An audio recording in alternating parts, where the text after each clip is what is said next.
سلام كم يمسيكم زي خبركم تعزبتنا نلوم ربع مشاست رالو زينا وشتا هاجر نوتان حيزنا قريبنا لنا أعراب زينا سامسون هايله كاندي نتوتا زينا النهام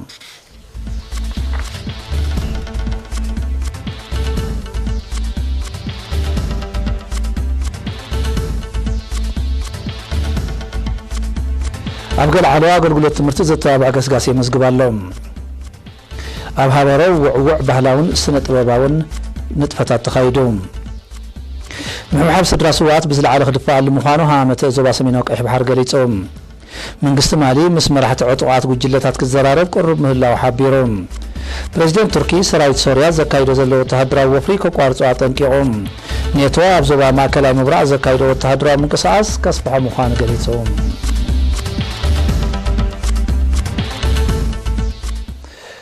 أب نوزرا قال على عدتات عسى عيله إنجل قال علن بورديلن نابتسلات تمرتي بستقبر وفري تساتفنا التمهارو أما عدة تمرتن وتسيتو من ببقزيو من محياشير خمزلة قريتهم دايركتر أب قال على التركب بيت مرت سوء محمد حبيب ممهر محمد حالو عالي نيارينا بزهاب حبريته أب هزب صنحت التحوت مردعتان من محياش تخايد قوسقوساتن استعربت كالاتنا وطن أبايت عزم مسكين فرق كم الترخبة بمتكاس تساتفنا دك أنستيون تصفو مخان بريهم سلسا وركب ممهران ولدن تمهارون عزيز ستقوم هلا وزقلت ممهر محمد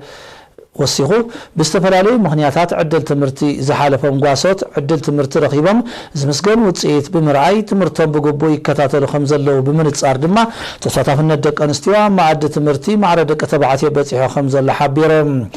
تساتفنا ممهران زمقوسة ممهر محمد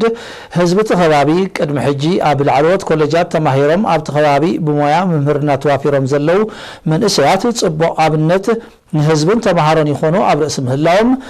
وتصيت نايتي بمنقست استقبر لعد صعري اقوليهم كم زلو بريهم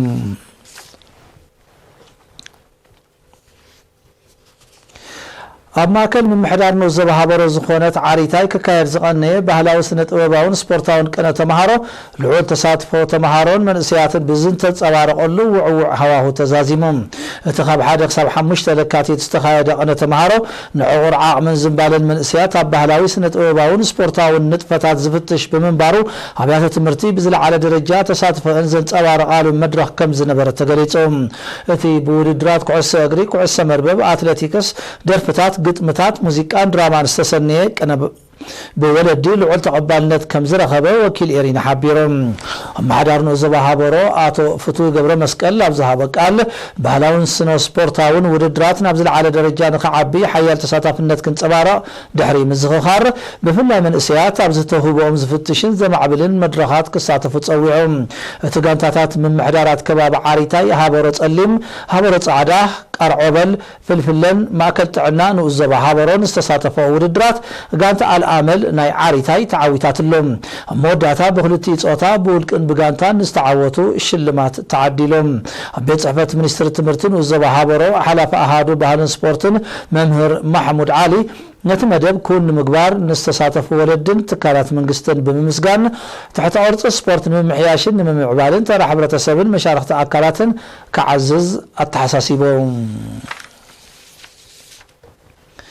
هامته زبا سميناوي قيح بحري او اسرح عام 2010 نابزت يلو محب حبس دراسوات بزل على خدفاع المخانه غريصهم ابتياب كتما باص استخايد اخيبه تساتفتي اب زقربت صبصابات بعمقد دحر مزتاي نطفتات محبر اب اوان تغباره بقربان ببوانن طبو مكتتال كغبرلو اب شماغلا عروخ من اسيات صنحه تكره خيل من اسيات سرحتنيات دما وننت مدباتهم كوينوم زسرحوا لبايتا خطاطا حزبل ريتوتا تعريبهم ابتي دخامات فواس بعتب كسرح لبواز قرب العاقبة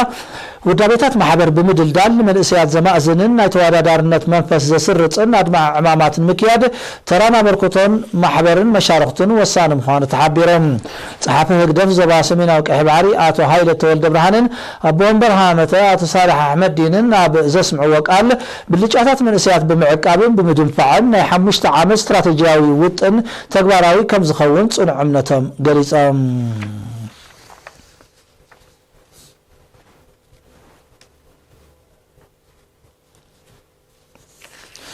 زي خبركم تعزبتنا تكتاتلوا وتصنحكم زينا وشتا هاجري نيرو زي صعب زينا هاجرات وصاي يوم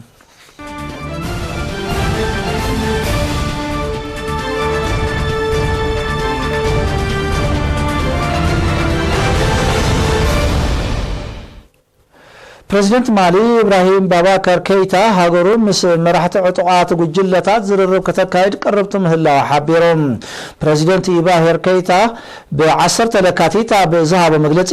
ነቲ ኣብ ዞባ ምዕራብ ኣፍሪቃ ብሓፈሻ ማለት ድማ ብፍላይ ተፈጢሩ ዘሎ ጸጥታዊ ወጥርን ምህዳእ ዲፕሎማስያዊ ዝርርብ ከም ኣማራጺ ምውሳድ ኣድላይ ምዃኑ ኣረድዮም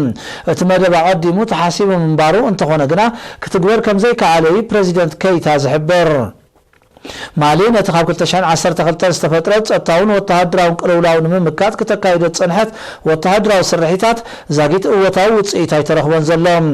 ሽበራውያን ንምምካት ኣብ ተኸባቢ ዝተዋፈረ ብፈረንሳ ዝምራሕ ዓቃብ ሰላም ሰራዊቱን ዝጥቀስ ኣበርክቶ ከም ዘይገበረዮም ነቲ ኩነታት ብቐረባ ዝከታተሉ ወገናት ዝጠቕሶም ጸጥታ ምዕራብ ኣፍሪቃ ብሓፈሻ ማሊ ኒጀር ጫድን ቡርኪና ፋሶን ድማ ብፍላይ እናኸረረ ይመጽእ ከም ዘሎ ዝፍለጥ እዮም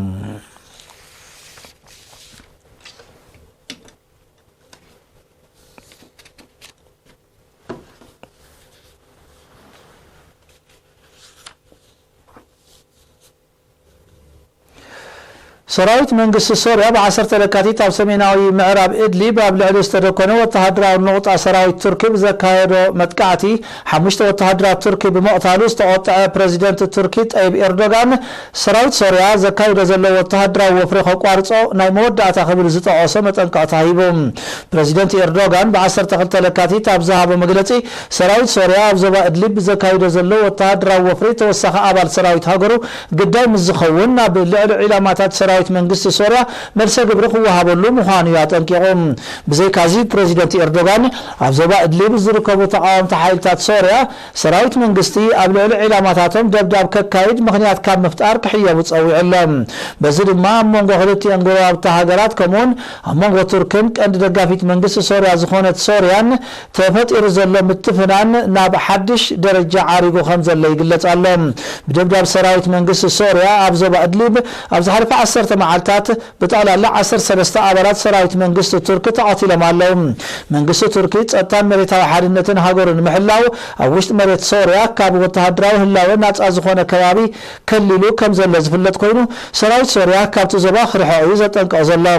እንተኾነ ግን ሰራዊት መንግስት ሶሪያ ኣብ ትሕትቶም ሽበራውያን ክብል ዝገለጾም ተቃወምቲ ሓይልታት ዝርከብ ከባቢታት ናጻ ምውጻእ ዘካይዶ ዘሎ ወተሃደራዊ ወፍሪ ብዝሓየለ መልክዑ ክቕጽሎ ምዃኑ እዩ ዝገልጽ ዘሎ እዚ ከምዚ ኢሉ እንከሎ ፕሬዚደንት ኤርዶጋን ኣብ መግለጺኡ ነቲ ኣብ ሶሪያ ተፈጢሩ ዘሎ ምትፍናን ንምህዳእ ኣብ ቀረባ መጻኢ ርክብ ላዕለዎት ወከልቲ ቱርክን ሩስያን ክካየድ ምዃኑ እዩ ኣፍሊጡ ዘሎ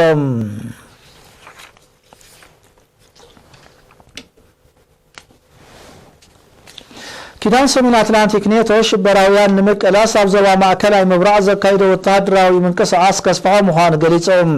እቲ ኪዳን ነዚ ዝገልጽ ዘሎ ትማሊ 11 ለካቲት ኣብ ከተማ ብራስለስ ቤልጅየም ኣብ ዘካየዶ ጸጥታዊ ኣኼባ እዩ ዋና ጸሓፊ ኪዳን ጄንስ ስቶልተንበርግ ኣብ ዝሃበ መግለጺ ህላወ ኔቶ ኣብቲ ዞባ ብሓፈሻ ኢራቅ ድማ ብፍላይ ኣገዳስነቱ ልዑል ምዃኑ ብምጥቃስ ንምሕያሉ መደብ ወፂኡ ከም ዘሎ ረድዮም እዚ ናይ ምስፍሕፋሕ መደብ ኣብ ኢራቅ ዘሎ ሰራዊት ኣሜሪካ ዘደንፍዕ ምዃኑ እዩ ዝግለጽ ዘሎ እቲ ውጥን ኣብቲ ዞባ ብሓፈሻ ኣብ ኢራንን ኢራቅን ድማ ብፍላይ ተፈጢሩ ዘሎ ጸጥታዊ ወጥሪ እናኸረረ ኣብ ዝመጸሉ ዘሎ እዋን ይእመት ብምህላው ነቲ ኩነታት መሊሱ ከየጋድዶ ወተሃደራውያን ተንተንቲ ስጋኣቶም ይገልጹ ኣሜሪካ መወዳእታ ዓመት 2019 ንላዕለዋይ ኣዛዚ ሰውራ ኢራን ጀነራል ቃስም ሱሌማኒ ድሕሪ ምዕንጻላ ኩነታት ናይቲ ዞባ ካልእ ኣንፈት ከም ዝሓዘ ዝፍለጥ እዮም تمالي 11 لكاتيت فنزويلا منغو دغفت بريزيدنت نيكولاس مادرون بعلو مراح مساغر منغست مخان زعوجه هوان غوايدون حيال ግጭት ተወልዮም እቲ ግጭት غوايدو አንጻር ፕሬዚደንት ማዱሮ ዝካየ ተቃውሞታት ብዝለዓለ መልክዑ ከኦጽል ድሕሪ ምጽውዑ ተላዒሎም በቲያብ ከተማ ካራካስ ዝተኻየደ ግጭትን ዕግርግርን ዓሰርተታት ሰባት ከም ዝቆሰሉ ዛጊት ቁጽሮም ዘይተነጸረ ሓያሉ ድማ ኣብ ትሕቲ ቀይዲ ከም ዝኣተወዩ ዝቃላሕ ዘሎም هوان غوايدو ደገፍ ንምርካብ ዝዓለ معدت أو أمريكا كندا كالوت هاجراتن كايد كم زغنية زحبرو تعذبتي أو تهاجر تخصيت تصنع بوليتيكا وطريق جدد كم زغل كم تصنع حميم أمريكا تركبن حيا الهاجرات نتي أول حت الرغل تشان عصرت تشعتن مرحمة ساجر من قست فنزويلا مخانز أوج غوايدو دقفن مقلاتن أيرسعن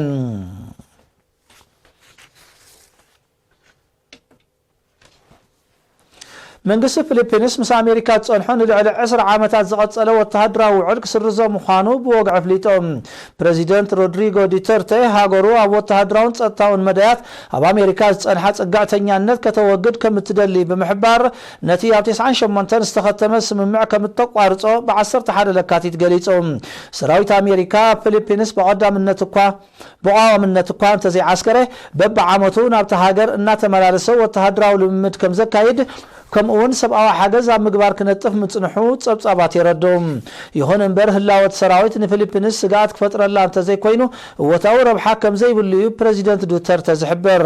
እቲ ናይ ምቁራጽ ውዕል ኣብ ውሽጢ 3 ዋርሕ ተግባራዊ ከም ዝኸውን እዩ ዝግለጽ ዘሎ ኣሜሪካ ብዛዕባ እቲ ጉዳይ ዛጊድ ዝሃበቶ መግለጺ እኳ እንተዘየለ ንህላዊኣ ኣብቲ ከባቢ ብኣሉታ ስለ ዝጸሉ ክትቃወሞ ከም እትኽእል ተንተንቲ ይእምቶም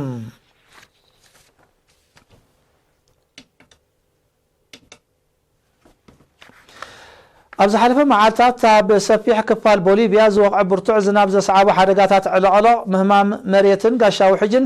ሰብኣዊ ጉድኣቱን ንዋታውን ዕንወት ኣውሪዶም በቲ ሓደጋታት ብውሕዱ 8 ሰባት ከም ዝሞቱ ዝሓበሩ ሰብ መዚ ሲቪላዊ ድሕነት ቦሊቪያ ሓያሎ ድሃዮም ዝጠፍአ ብምህላዎም ቁፅሪ ግዳያት ክዛይድ ዘሎ ተኽእሎ ልዑል ምዃኑ ኣሚቶም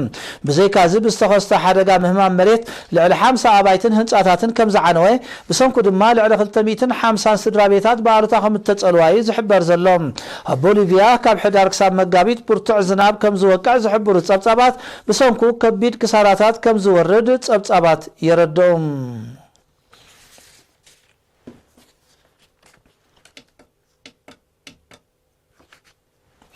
ናይ መወዳእታ ዜና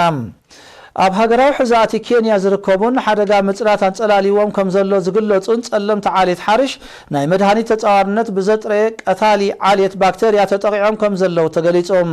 ነቲ ዓሌት ሓርሽ ካብ ምጽራት ንምድሓን ብዝተኻየደ ንጥፈታት እቶም እንስሳታት ዘገዳም ናይ ምጽዋር ዓቕሞም ተዳኺሙ ከም ጸንሐዮም ከም ዝጸንሖም ዝሓበሩ ነቲ ምርምር ዘካየደ ኽኢላታት ኣብዚ እዋን እዚ ነቲ ሓድሽ ባክቴርያ ንምጥፋእ ንዝግበር ዘሎ ጻዕርታት ኣጸጋሚ ገይርዎ ከም ዘሎ ሓቢሮም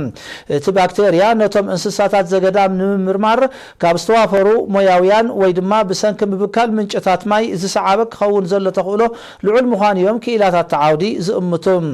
ኣብ ዝሓለፈ 10ታት ዓመታት ኣብ ኬንያ ካብ ቁፅፅር ወፃኢ ዝኾነ ልዑል መጠን ተጠቃምነት ጸረ ባክቴርያ መድሃኒታት ከም ተመዝገበ ዝሕብሩ ክኢላታት ጥዕና እቲ ኩነታት ከቢድ ከም ዘሎ ይሕብሮም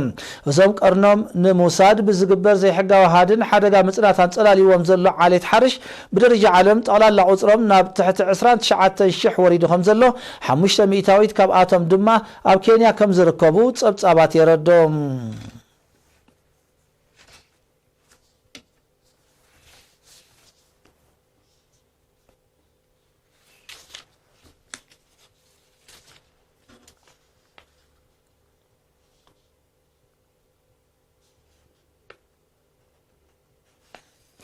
زو خبركم تعذبتي نزع الاسترالو زينا ومستنادو اب سزازيم الله بروخ ليتي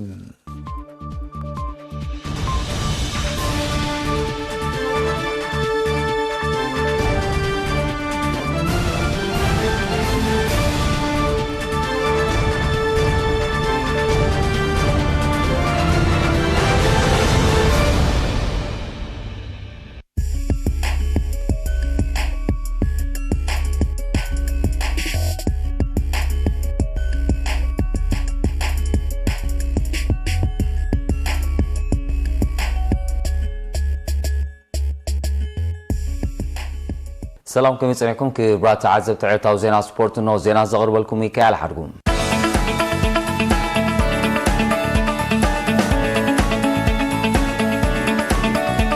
بمغنيات مبل 30 عام زغري سرحت فنقل اب كتما باصع ككاير زقني سبورتاو وددرات جماجم بحري مش مكلخال تزازيمو اتي كاب علت 5 لكاتيت 2020 بوضع منفسن سبورتاو توددرنتن ككاير زقني وددات كعسو مربه جماجم بحري ناي مزازم يصوت حلفي مكونن حاوريتان غوسغواسن مش مكلخال كولونيل سولومون سيوم ستافات غوسغواسن حاوريتان ازتاتن افكرت سبورتن نغاريان سريت فنكلن زترخبو لاغاطامي بخزبل دنكتي تزازيمو كابدكان شوسا سايد درجه زحزانا صنت عقبابن ليتشا فورتون كاب كلب شعلا كلت شحنافان حسمرالن كشلما ካልኣይ ደረጃ ዝሓዛ ድማ ሳሊና ምስግናን ሰላም ሃይለን ካብ ሓሬና 3000 ናፋን ብሩር መዳልያን ቀዳማይ ደረጃ ዝወጻ ድማ ዮሃና መላክን ዮሃና ገብረ ብርሃን ካብ ክለብ ዓንበርበብ 4000 ናፋን ወርቂ መዳልያን ተሸሊመን ኣብ ናይ ደቂ ተባዕትዮ ሳልሳይ ደረጃ ዝሓዙ ስሞን ገብሪ ህይወትን አዳል መሐመድን ክለብ ሰንጠ 2000 ናፋን ሓስ መዳልያን ካልኣይ ደረጃ ዝወጹ ድማ አምባሳጀር ጎይቶም ሙክታር ሱሌማን ካብ ክለብ ሓሬና 3000 ናፋን ብሩር መዳልያን ቀዳማይ ደረጃ ዝሓዙ ድማ ዳንኤል ገብረ ገርግሽን ሰላሐዲን ዓሊ ካብ መኸተ 4000 ናፋን ወርቂ መዳልያን ተሸሊሞም ብጋንታ ደቂ አንስትዮ ክለብ ዓንበርበብ ብደቂ ተባዕትዮ ድማ ክለብ መኸተ ተዓወቱ ብምዃን ዓበይቲ ዋንጫዎች ተሸሊመን ኣብዚ ውድድር ዕውታት ዝኾና ክለባት ድማ ዝተዳለወለን ሽልማት ካብ ዝተፈላለዩ ሓለፍቲ ተቐቢለን ጎኑ እቲ ክካየድ ዝቐነየ ስፖርታዊ ውድድራት እውን ብ7 ለካቲት ብስም ዓለም ለኻዊ መዓልቲ ስፖርት ወታደራት 2020 ዝተሰመየ ሓበራዊ ጉያ ወታደራት ዝኽሪ ስርሒት ፈንቀል 2020 ተኻይዱ ኣብቲ መደብ ኣባላት ሰራዊት ሓይልታት ምክልኻል ኤርትራ ሓይሊ ባሕርን ፖሊስን ተሳቲፎም فرنساو تتصاوتاي بارسلونا عثمان ديمبلي نزعمت سبورت كاب صوتا وصا مخانو كلوب افريقيا فرنساو አጥቃዒ ባርሴሎና ዑስማን ደምበለ ኣብ ልምምድ ብሰንኪ ዘጋጠመ ማሰይትን ኣስታት 6 ሸዋርሕ ካብ ጾታ ከም ዝርሐ ክለብ ኣፍሪቃ ዛጊድ ካብ ዶርትሙንድ ናብ ባርሴሎና ካብ ዝፍርም ኣብ 7 ግጥማ ጥራይ ናይ ምስላፍ ዕድል ዝረኸበ ደምበለ ካብቶም ዘይዕድለኛታት ተጻውትና ተባሃለ ይጽዋዕ ኣብ ፊንላንድ ዕውት መጥባዕቲ ዘካየደ ደምበለ ካብ ግጥማት ዋንጫ ኤውሮጳ እውን ካብ ሃገራዊት ጋንታ ፈረንሳ ወጻኢ ከም ዝኸውን ይዝሕበር መስበርቲ ደምበለ ድማ ምስ ናይ ስዋርስ ተደሚሩ ኣብታ ዘላታ ተወሰኽታ ኮይንዋ ዘሎ ባርሴሎና ብህፁፅ ሓደ ተጻዋታይ ከተፈርም ምንቅስቓስ ጀሚራ ከም ዘላ ይሕበር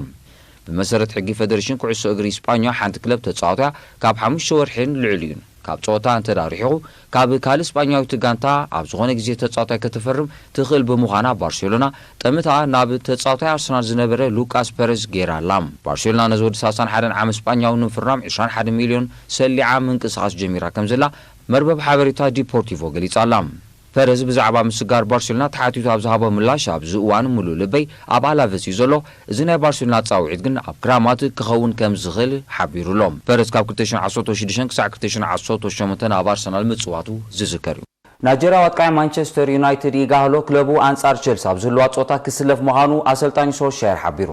ኣብ መወዳእታ ሰዓታት መስኮት ምስጋር ተጻውቲ ናብ ማንቸስተር ዩናይትድ ዝተሰጋገረ ናይጀርያ አጥቃዒ ይጋህሎ ክለቡ ዝመጽእ ሶና አንጻር ቸልሲ ኣብ ተካይዶ ግጥም ክስለፍ ምዃኑ ሶልሻየር ገሊጹ ምስ ሕማም ኮሮና ቫይረስ ተታሒዙ ምስ ማንቸስተር ዩናይትድ ናብ ማርቤላ እስጳኛ ዘይተጓዓዘ ይጋህሎ ምስ ናይ ዓባይ ብሪጣንያ ናይ ታይኮንዶ ጋንታ ብሓባር ብምዃኑ ልምምዱ ከካይድ ቀኒዩ ሶልሻየር ብዛዕባ አቃውማ ይጋህሎ ተሓቲቱ ኣብ ዝሃቦ ምላሽ ይጋህሎ ምስ ዝኾነ ይኹን አቃውማ ኣብ ግጥም አንጻር ቸልሲ ከነሰልፎ ኢና ምክንያቱ ኣብቲ መስመር ዋሕዲ ተጻውታ ኣጋጢሙና ኣሎ ክብል ገሊጹሎም እንግሊዛዊት ኣርሰናል ንፓፓጋዬ ንምፍራም ተበግሶታት ወሲዳ ኣብ ክራማት ንኣርሰናል ብሓድሽ መልክዕ ካህንፃ ወጢኑ ዘሎ ኣርቴታ ናከፋፋሊ ፈረንሳዊት ክለብ ሊሃቭረ ፓፓጋዬ ንምፍራም መስርሕ ጀሚሩ ከም ዘሎ መርበብ ሓበሬታ ስቱዲዮ ዲፖርቲቮ ሓቢራ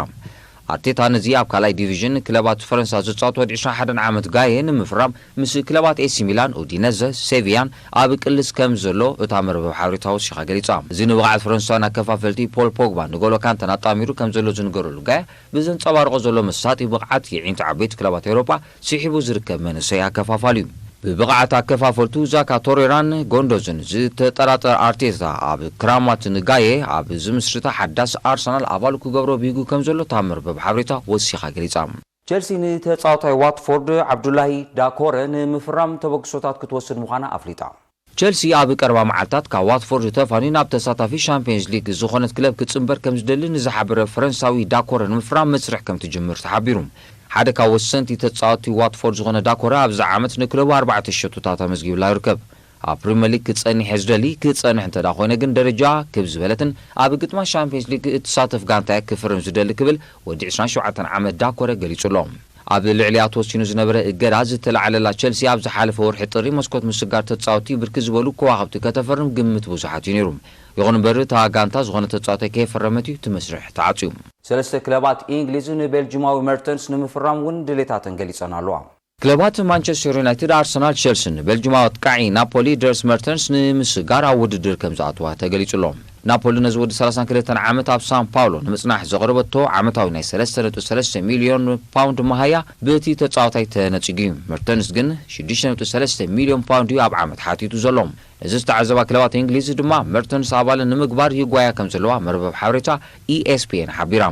ምራሒቱ ግጥማት ሴሪያ ዘላ ኢንተር ሚላን ኣገልግሎት መርተንስ ክትረክብ ትደሊ ክለብ ምዃና እዩ ዝግለጽ ክብራት ተዓዘብቲ ዕለታዊ ዜና ስፖርት ኣብዚ ፍጸም ሰላም